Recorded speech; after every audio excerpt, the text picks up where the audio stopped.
19h45, Labari Info Soir. Monsieur, dames, bonsoir et bienvenue à cette nouvelle session d'information du vendredi 4 février 2022. Cérémonie de commémoration de la journée mondiale de lutte contre le cancer, ce vendredi 4 février 2022 au centre cancer de Niamey. Placée sous le haut patronage de la première dame, Madame Bazoum Adiza, la célébration de cette journée est placée sous le signe pour des soins plus justes. Le compte-rendu de cette cérémonie, c'est avec Nafissatou Yahya sur les images d'Aboubacar Souley. Cette cérémonie, marquée par plusieurs interventions, rentre dans le cadre du lancement officiel des activités commémorant la Journée mondiale de lutte contre le cancer, célébrée le 4 février de chaque année. Pour le directeur général du Centre Cancer, c'est le lieu de rendre un hommage à tous ceux qui interviennent dans la lutte contre cette maladie au Niger. Vous avez déjà manifesté votre disponibilité et votre engagement à accompagner le gouvernement dans cette lourde tâche de prise en charge de cette maladie. Ceci à travers la visite accompagnée d'un don aux malades. Cette campagne est réalisée dans les régions de Maradi et de Niamey avec plus de 10 000 femmes sensibilisées, plus de 1100 femmes dépistées au sein et au col, dont une soixantaine se sont avérées suspectes.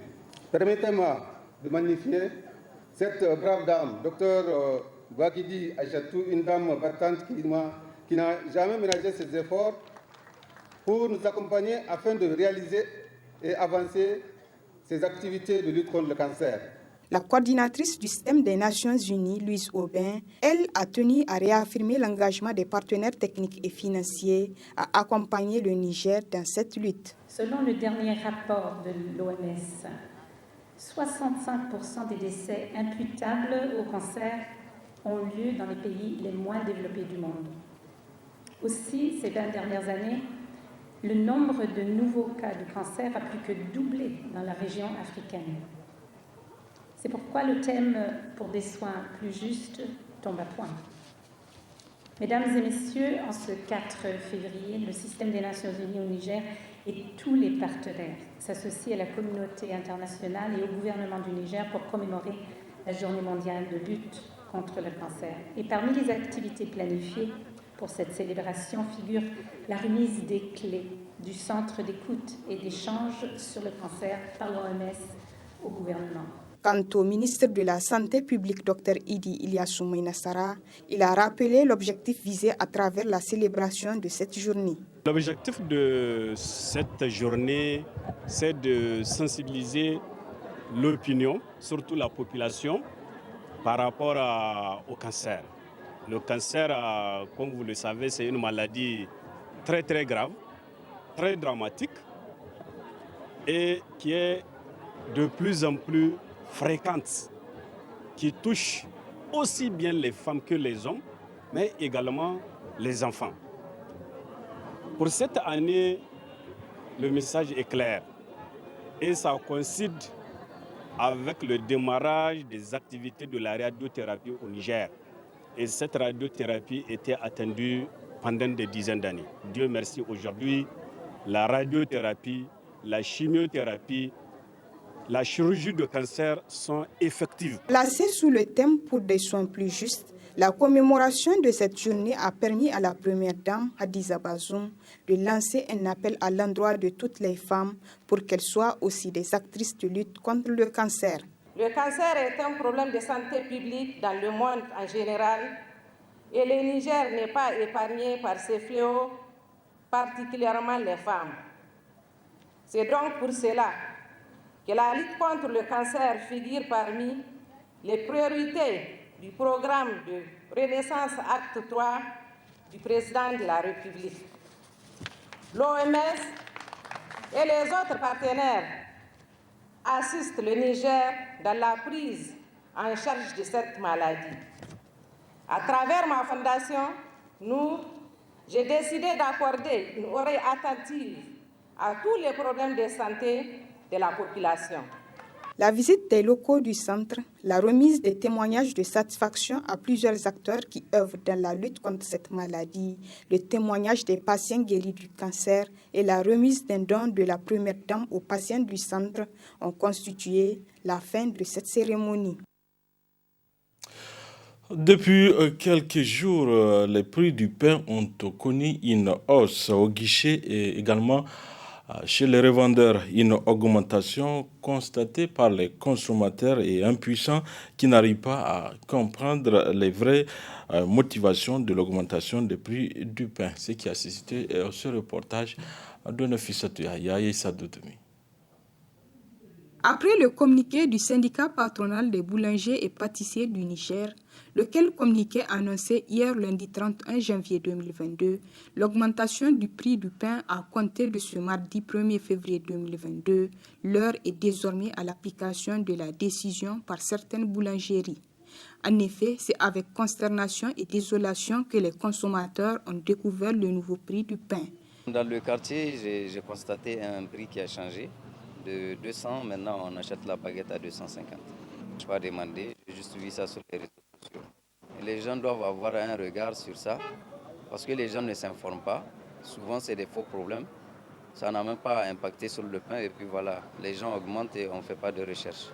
Donc j'exhorte les autres à s'informer davantage pour savoir réellement la source du problème. Est-ce que c'est lié au fait que le prix a augmenté de la farine ou bien c'est juste que les gens profitent d'une petite chose et puis voilà, on fait les flambées des choses. Augmentation du prix qui affecte le commerce des revendeurs qui n'ont pas manqué d'interpeller les autorités.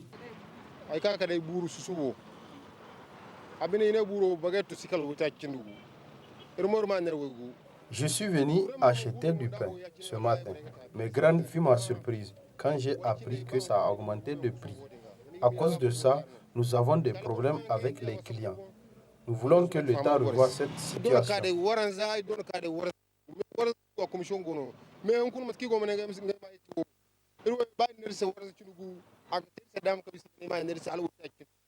Au vu de tout ce qui précède, il urge que les autorités trouvent un terrain d'entente avec le syndicat patronal des boulangers et pâtissiers du Niger dans l'intérêt de la population et au gouvernement d'avoir un œil regardant sur la fixation des produits pour alléger la souffrance du citoyen, déjà affaibli par la morosité économique.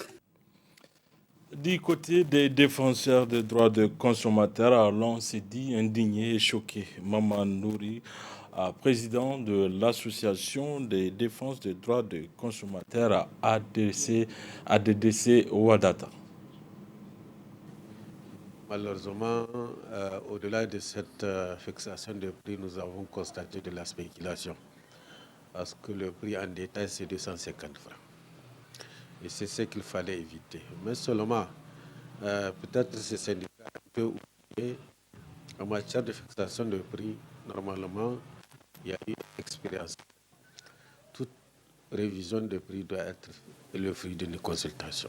Et ça doit être sous-tendu par, en tout cas, des informations fiables qui demandent la modification ou qui demandent l'augmentation. D'après les informations que nous avons reçues, il y a un regroupement de boulangers qui ont été reçus par le ministre du Commerce.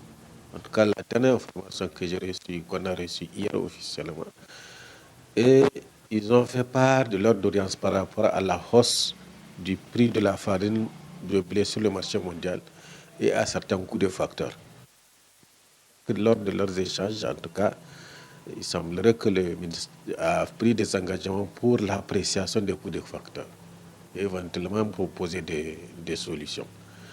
Donc, c'est au moment où, en tout cas, l'équipe, puisqu'il y a, en tout cas, apparemment, il y a une équipe qui travaille sur ça, c'est au moment où ils travaillent sur ça et qu'il y a eu cette décision unilatérale d'augmenter. Peut-être qu'ils ont été impatients. Il fallait d'abord peut-être attendre un peu, au-delà de la question de la concertation, pour trouver une issue heureuse. C'est qu'ils doivent se dire, il y a de la réglementation dans notre pays. et la réglementation en matière de concurrence empêche à un regroupement de commerçants de fixer un prix. Et là, c'est des pratiques anticoncurrentielles, c'est une entente. Une entente, c'est une entorse à la compétition, une entorse à la concurrence. Peut-être qu'ils ne savent pas, mais c'est ça la réalité. Ça, c'est un premier aspect. Le deuxième aspect, nous avons une loi sur la protection des consommateurs. Il y a une loi sur les infractions. Et il y a une loi aussi sur la question, sur la libéralisation. Partout, quand on regarde, ça empêche à un regroupement de commerçants de s'unir pour prendre une décision en termes de prix. Si vous constatez sur le terrain, il y a de la hausse des prix des produits, que ce soit le savon, que ce soit l'huile, que ce soit le sel, mais ces gens-là, ils ne se sont pas réunis pour prendre une décision unique et communiquer pour dire que nous augmentons. Non, c'est des questions contingentes qui arrivent. Vous avez payé à tel prix, le prix de revient, c'est ça. Et s'il y a possibilité d'augmenter le prix par rapport au prix initial, que le consommateur, en tout cas, connaît, là vous augmentez. Mais un regroupement comme ça, là, vous prenez une décision unilatérale, surtout pour le pain, qui est très particulier et dont on a une histoire là-dedans. Je crois que ça a été très maladroit.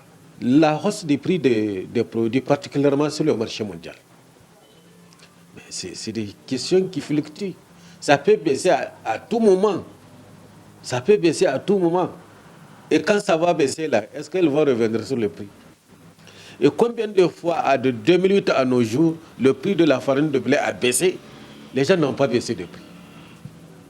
Donc, vraiment, moi, je crois que c'est des questions structurelles qui arrivent et qui se dissipent. Ça a été trop imprudent pour, en tout cas, ces commerçants, ces boulangers, de vouloir coûte que coûte fixer un prix de façon unilatérale.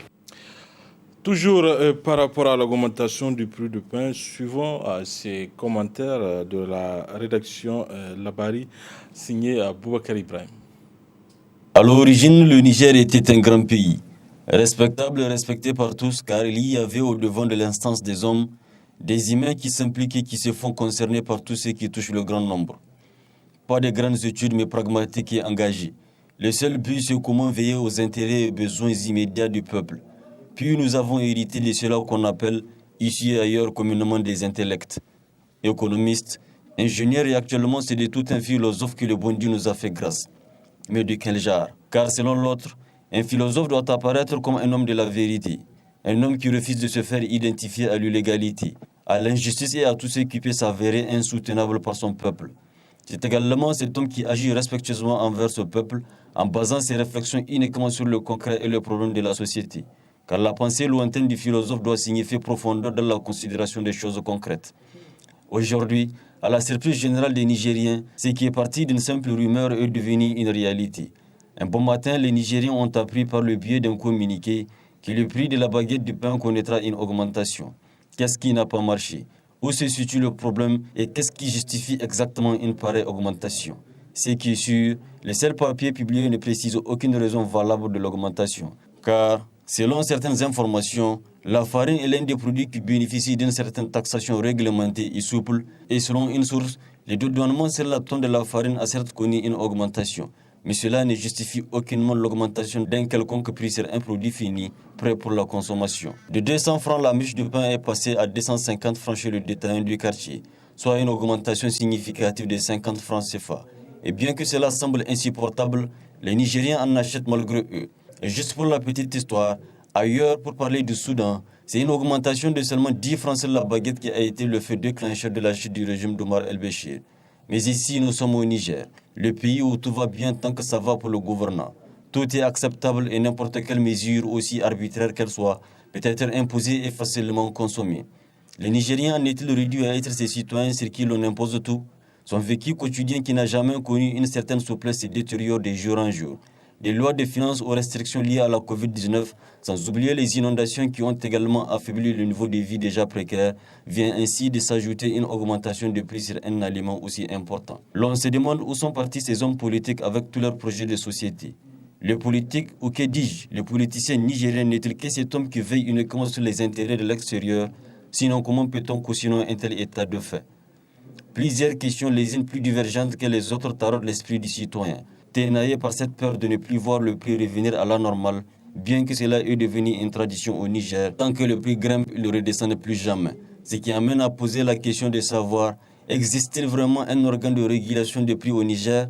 Une politique de normalisation et de stabilisation des prix des produits de première nécessité doit être une idée envisageable pour les politiques qui, pendant le moment de mendicité de voix, ont presque promis le paradis terrestre. L'heure est donc au respect de la parole donnée et d'offrir un peu de dignité à ce peuple qui est tout ce que vous êtes.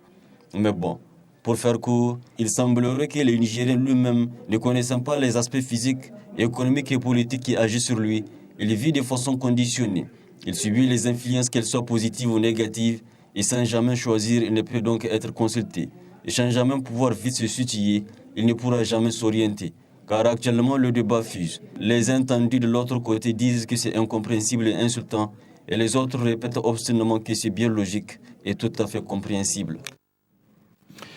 Changeons à présent de registre. L'avènement des réseaux sociaux a créé un autre phénomène dénommé fake news. À longueur de la journée, ce sont des fausses informations véhiculées sur les réseaux sociaux, ce qui a suscité ce reportage de Ismaël Momouni. Informations volontairement trompeuses, les fake news sont diffusées principalement sur les réseaux sociaux. Les fake news ont pour but d'obtenir des avantages financiers ou politiques. Beaucoup, c'est pour s'amuser, simplement, pour voir la réaction, pour voir à quel point les mensonges vont se répandre rapidement, de manière virale. Donc ça donne un sentiment de puissance à ceux aux petits malins qui s'amusent avec tout ça. Mais ça peut aller beaucoup plus loin, la dispersion des fausses nouvelles. Ça peut être pour des raisons politiques, pour des raisons économiques, pour déstabiliser des adversaires, pour déstabiliser des élections, même comme on l'a vu aux États-Unis avec l'élection de Trump. On sait que les Russes ont beaucoup utilisé les réseaux sociaux pour diffuser des fausses informations et finalement semer la pagaille dans la société américaine. Sans pour autant vérifier la véracité de l'info, certaines personnes s'empressent pour partager ces canulars qui engendrent beaucoup de préjudices.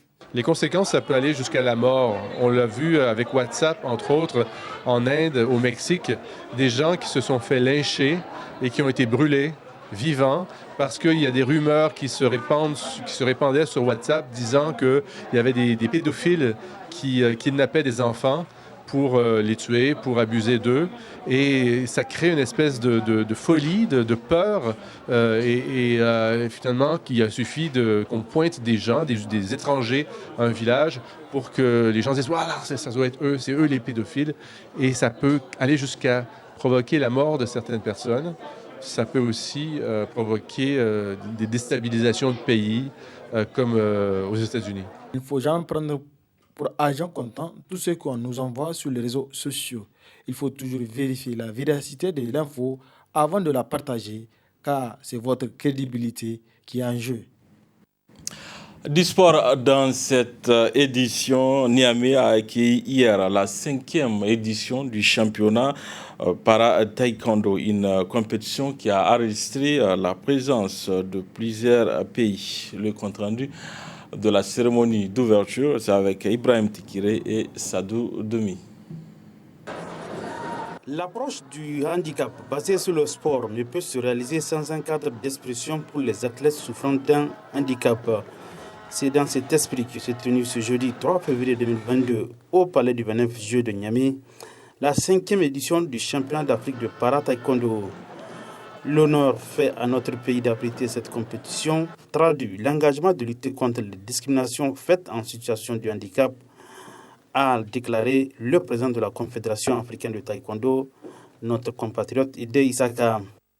Je voudrais noter d'abord que le championnat d'Afrique para-taekwondo, au-delà de son caractère sportif, doit être perçu comme l'affirmation sans équivoque de notre ferme volonté de lutter au sein de nos organisations et au cours de nos activités sportives contre les discriminations faites aux personnes en situation de handicap. C'est là l'expression d'un engagement fort et intrinsèque à notre discipline sportive, qui est elle-même fondée sur des valeurs d'humanisme profond, visant de façon désintéressée la réalisation sociale de l'homme de tout temps. À son tour, le président de la Fédération nigérienne de taekwondo s'est réjoui du choix porté sur le Niger pour abriter le championnat d'Afrique de para-taekwondo. Loin de laisser le champ à la stigmatisation du fait de la situation de handicap, le taekwondo offre l'opportunité à ces jeunes athlètes engagés d'exprimer leur vocation sportive avec le talent que requiert la compétition de haut niveau. C'est d'ailleurs à juste titre que la Fédération nigérienne de taekwondo a associé la Fédération nigérienne de sport pour personnes handicapées physiques dans le cadre de l'organisation de ce grand rendez-vous continental. Rien de ce que nous réalisons aujourd'hui n'aurait été possible sans l'engagement soutenu du gouvernement et de nos partenaires qui ont cru et accompagné le processus. Chacun des acteurs avait à cœur de présenter sous ses meilleurs jours le pays de El Hadji Ide Issaka, fraîchement élu à la tête de l'Union africaine de taekwondo, le pays de Abdulrazak Issoufou Al-Faga et le pays de cette dynamique fédération nigérienne de taekwondo, ce grand pays de taekwondo qui est le Niger. En procédant à la clôture de la compétition, le ministre de la Jeunesse et des Sports a félicité tous ceux qui ont concouru à la parfaite organisation du tournoi. Chers athlètes, c'est le lieu pour moi de féliciter tous les médaillés de ce 5e championnat de taekwondo et d'encourager tous les autres qui, sans avoir démérité, n'ont pas pu accéder au podium. Vous avez tous donné le meilleur de vous-même en guise de reconnaissance aux pionniers de ce sport, avec le ferme espoir de repousser les barrières des préjugés et autres discriminations. Au terme d'une journée de combat, la première place a été remportée par le Niger, suivi de l'Égypte et du Ghana. Notons que les organisateurs ont récompensé en médailles et en coupe les lauréats, mais également décerné des témoignages de reconnaissance à certaines autorités. Messieurs, dames, c'est tout pour ce 19h45 de la télévision Labari. Merci à vous de l'avoir suivi.